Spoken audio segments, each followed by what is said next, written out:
Are recording. Beautiful.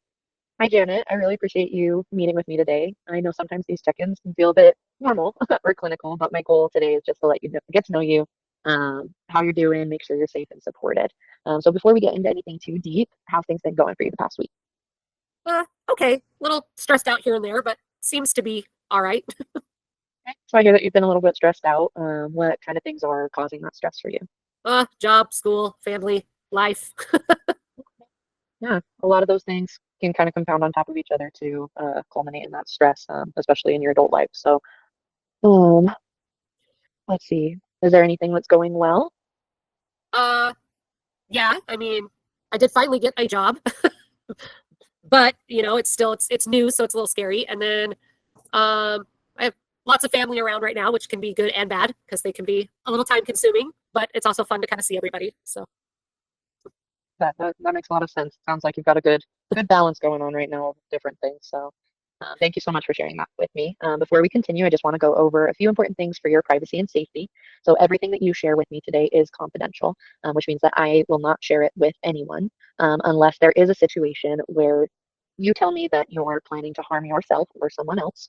You report abuse of a child, elder, or vulnerable adult, or a judge subpoenas your records in legal proceedings. These are all situations where a mandated reporter, would have to disclose whatever is being asked in those situations, and I'm required by law to act for safety reasons. Do you have any questions about that? nope. Okay, are you okay with continuing? Yes. Perfect. So I just kind of want to tell you or ask you what brought you to me today. Hmm. Just overwhelming feelings of frustration and stress. Mm.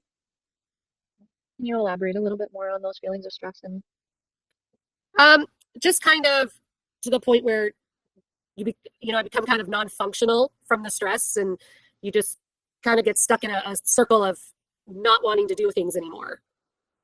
So it sounds like that stress is kind of compounding on top of you and making it so that you don't feel like you can do the things that you would normally do. Is that right? yeah. Okay. Um, do you feel or what types of things are is that stress and that overwhelm kind of bringing up for you? It's the doom and gloom that no matter what happens, it's always the worst possible outcome and never a good positive outcome. You know, it's the I forgot what they call it, but it's like you always go to the worst possible thing that could happen. Yeah. Okay. So with some of the things that you're telling me, I just want to have a really brief conversation, just to kind of start things out, make sure that I know where you're at. Is it okay if I ask you a few questions? Sure. Okay. Have you ever wished you were dead or wished you could go to sleep and not wake up? Yes, many times. Okay. Um, so in those many times, kind of, can you describe what that looked like for you? It's just a feeling of just wanting to give up, and that it would just be easier to give up than to keep fighting. Okay. You said it's happened many times. About how often would you say? I would say in the last 5 months or so, probably 6 or 7. Over a 5 month period, about 6 or 7 times of feeling that overwhelmed and like you just want to give up. Yeah. Okay. Uh, okay. Uh, have you actually had thoughts about killing yourself? Yes. Yes. Okay. And that is a completely normal human thing to have happen. Everybody has experienced thoughts here and there when life gets a little overwhelming. So I just want you to know that it's okay to have those thoughts. And I really do appreciate you sharing with me today the best experiences that you've had. Um, so with those thoughts of killing yourself, what did those kind of look like for you? Just the thought that I could just take medication, go to sleep, and just not be there, and just kind of feeling like it would be easier for everybody around me, that I wouldn't be a burden anymore. Mhm. Have there been any other instances where you felt this way or where you've thought about killing yourself, or has it just been the times where you felt like you didn't want to be a burden? Do you mean like throughout my whole life or just recently? Your whole life and recently, but we can Um, start with lifetime. I mean, there was one time, gosh, probably about 15 years ago, that it was pretty bad. But other than that, not really until just this last, 5 or so months have been just really trying and hard. And so I guess it's been the fallback, the fallback thought. Well, it sounds like you had one time when you were a little younger, that it got pretty bad, and then these last 5 months it's intensified a lot more. Is that correct? Yeah. Have you ever had those thoughts and had some intention of acting upon them? Yes, but I think only once, and it was kind of brief, but I think it was I was able to pull myself out of it for that moment. And when you say brief, how long did it last? Couple days. And then in those couple of days, it sounds like you had some intention of acting upon it. Did you ever start to work out the details of how to complete it? Uh no, but I thought about like the outcome, but not necessarily how to do it. So it sounds like you had thoughts about it. You were kind of imagining what that would look like, but you never really came up with anything specific. Is that correct? Yeah, Okay. And there was some intention to act upon them in those few days. I think so, yeah. So within your lifetime, would you say that that period about 10 to 15 years ago was the most severe, or this last 5 months? Oh, I don't really know because my it was very different situations. Um, I think back then was more desperate as far as like the situation, and this time it's been more. It's just been like a longer lasting situation. I think the first, many many years ago, it could have been an impulse thing, and this has just been a time frame that's been lasting a little longer. Okay. You can split it up totally. So with that, 10 to 15 years ago, um, how would you describe that ideation? Um, what do you mean? Just Uh, describe that. like when you felt like it was at its worst period, um, what were those thoughts that you were having? What plans did you make, if any, and how severe did it feel to you? For the last time, like Yes. um that one was really, it was desperation, and I just felt like overwhelming pain, and I just kept thinking to myself I didn't want to be in pain anymore. I just wanted it to stop. So And then in the most recent years, it sounds like we're somewhere around having some thoughts of it with maybe some intent to act, but you're not really specific on a plan or anything right now. Is that right? yeah, Okay. And then can you give me a similar description to the previous one of what that looks like for you? this one recently it's been more just I'm tired of fighting and just wanted to give up. So it was just, this one was more I think in weakness. And then how many times, we did talk about this a little bit. So we said about 5 to 7 times. Is that right, in the past 5 months? Yeah, Okay. And then in your lifetime, about how often would you say these have been occurring? just this, like that time about 15 years ago, and then just recently. Other than that, no, I would say no. When you do have the thoughts of these most recent ones, about how long do they last? Is it a few seconds, minutes, an hour? Um, few hours and then sometimes a couple days. And then are there things, anyone or anything that stopped you from wanting to die or acting on those thoughts of suicide? My husband and my kids, Hmm. they they tend to just say that they need me here, and I think a big part of it is my husband. So It sounds like your husband and your kids are a pretty big factor for you in wanting to stay here. Is that right? yeah, Are those relationships very important to you then? absolutely. And then what sort of reasons do you have for thinking about wanting to die or killing yourself? Just that giving up, it would be easier. You know, Wanting the pain to stop, maybe? um, I think that was the first time. This recently, it's been more about just tired. You get tired. You do get tired. Okay. No more questions. Have you ever um, done anything that has caused you injury or harm within your life?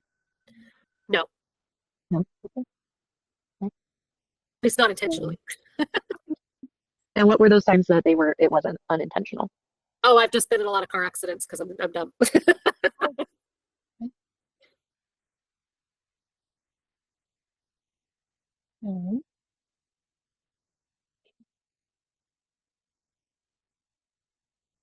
And then in that time, 10 to 15 years ago, I know you said that you kind of interrupted yourself. What did that look like for you? About how far did you get with your plan or with your thoughts? Um, Not really sure how far you would say like in plan. Just I think I just definitely felt like, it was definitely overwhelming, and um, I don't think I was able to really go any further because my husband was kind of there and kind of was able to support me through that moment. So So it was just kind of those vague thoughts about things. Your husband was there to stop those thoughts, yeah, and then you're able to kind of redirect yourself. um, yeah, I don't know if I'd say redirect, but was able to kind of really support me and kind of help me through that portion. So, Yeah. Have you ever taken any steps towards making a suicide attempt or preparing to kill yourself, such as collecting pills or getting a gun, giving valuables away? no. Okay. I think those are all of my questions that I have today. Um, do you have any other pieces of information for me or things that you want to talk about or share regarding what we've spoken about today? No, I think you covered all of it. Okay. Is there anything else I can do for you or for the rest of the week to help give you some support? Uh, no, I'm good. It's a good week. Okay, perfect. Okay, that's the end. All right. Okay, that was our CSSRS. There we go. That's hard to say, all of the letters together. I know. Well, good job. You're very like calm and cool and collected. Yeah. Okay, so when we reflect on that whole administration, is there anything that you feel could have been done better or needed to be delved in more? Um, I don't know. I've never done this or looked at this before, so it's kind of yeah, it's kind of new territory for me. So I mean, I felt comfortable in the way that you were asking questions, and nothing like put me on guard or anything to be like, oh, I don't want to tell her. So yeah, um, yeah, I mean, I wasn't, I didn't feel like I was being grilled, So it was done in a way that made me feel like, okay, I can answer this and it's not a big deal. So awesome. Uh, I think for me, just having a little bit more experience with these types of things. There were definitely a few places where I kind of stumbled a little bit. Like I felt like I was tripping over myself of like, okay, where am I at? And like, how do I keep going? So I think like administering it, what I need to do is just practice more like asking the questions in one, my own way, and two, like being able to maybe make it flow a little bit better. Because there were definitely some sections where I was like, okay, where am I at? like Like, more what questions do I need to ask? like more conversational than clinical kind of thing. Okay. Yeah, yeah. Yeah, I I think think that's that's a where big part. I think if I would be in the same position where if I was asking questions, I would have to find a way to be a little bit more conversational than clinical. So yeah, Yeah, it's hard. It's a hard line to definitely find there. So comes with I think, practice, unfortunately. yeah, yeah. I think I'll probably just ask my family and people to allow me to practice on them, and see if I can kind of get a little bit more under my belt before I actually have a patient in front of me or a client in front of me because I do not want that to be something where I'm in there and I'm like, oh, it's time. Well, I'm sure you won't be doing it alone for the first little bit, so Yeah, you'll get some yeah, help. You'll hear some other yeah, people do it, I'm definitely. sure, doing an internship and stuff. So okay, Yeah. And then I think the other thing is just making sure that I'm sticking with the client's wording as well, just to make sure that I'm not putting words in their mouth or I'm not like feeding them answers because I feel like those open-ended questions are so important to allow the space for them to really fill in the gaps. And that's something that I've always struggled with because I'm like, okay, I want to make sure you have as much context as possible to answer the question that I'm asking you. So that's definitely going to be a barrier for me, but I'm working on it. And luckily, my current job kind of helps me with that. Of like, okay, kind of you slowly funnel down. You don't go straight from the open-ended to this is what I want from you.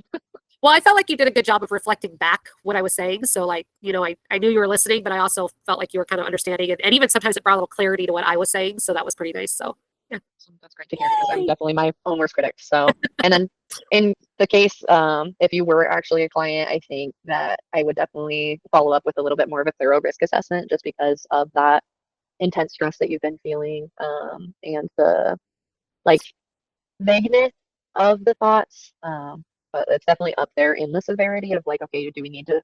We're at that intervention stage of like, let's put in a safety plan. Let's make sure you have that support. Make sure that we're looping in like at least the husband in this case, because it sounded like that was a big support area, and maybe trying to figure out where exactly we're landing in interventions space with that. Just to make sure that we're hitting all the boxes and we're not allowing it to move forward, but like making sure that we're intervening where it needs to be, so that the support is actually there. I think. Okay. Yeah, I tried to do some answers, but Totally fine. so did we hit all the markers then? Or we? I believe so. I think that's it. Okay. About how long have we been recording? I have no idea. I mean, I think we'll be fine because it's been a while. So yeah, but okay. Yeah, I mean, I just have a couple questions for him when we go to class next time, like, because I think I missed out on some of the like HIPAA stuff for this. And then, because I am a little confused, like, does HIPAA allow you to do this in cases of safety, like divulge information to another adult, or? So, with like the HIPAA and just the mandated reporter, if they are, I think it's a level 4 or 5, because that's where you're getting into where they're about ready to act. It might just be in the case of a level 5 where they have a specific plan and intent because there is like genuine harm going to occur. Like say in that video, if you haven't watched it yet, but that video explains like, I want to jump in front of the subway and I've gotten the subway schedule. I know what time people aren't really there. Like this is when I'm planning to do it. I've started to do A, B, and C to prepare for this. At that point, that's when the mandated reporter stuff comes in. But I think anything before that is still like protected by confidentiality, and so you would have to get the ROI to be like, hey, can we loop in someone else? Okay. Is it okay if we make this plan and can you share it with this person that you've identified as a support and things like that? Okay. But it's only like, oh. Yeah, it's only with like the genuine intent. If the intent's not there, then we can't really do anything much. Well, as far, yeah, okay. Yeah, right. as far as identifying out like looping in anyone else, Okay. Unless the client is okay with it. But Yeah, you can definitely ask him about that because he didn't really go over it at all, and he does have a tendency to. That was kind of my worry. I'm like, because I don't want to break HIPAA unless I have to, because that's a big deal. So okay. Yeah, and I think that's one of the reasons why you want to get so like specific into it. You're like, okay, what is the plan? Like, what level of intent are you at? Like, where are we sitting in immediate harm? Like, if you leave this office, are you going to complete this? Wait, I can't just tell him to say, tell me you're not going to do this, right? Look me in the eye and tell me you're not going to kill yourself. Promise me you will be safe. No, we cannot do that. Okay. All right. Well, I think that we're good. So I will, I'll stop this and I'll figure out how to download it and I will send it over there tonight. Okay, sounds good. And then definitely look at that assignment because there are other pieces to it with the training and everything. Okay. What was the other stuff? Let's see. View, blah, blah, blah. You just have to submit the completed C-SSRS training certificate to the comment section. That's the video. And then, yeah, I think that was it then. So just complete the training video and then we'll upload it to the comments. And only one of us has to upload the video to the like discussion board itself. Okay. And then people will start giving feedback. Okay, I'll upload it and then that way it can be put on there. So perfect. All right. Well, thanks. Have a good 4th. Janet, you too.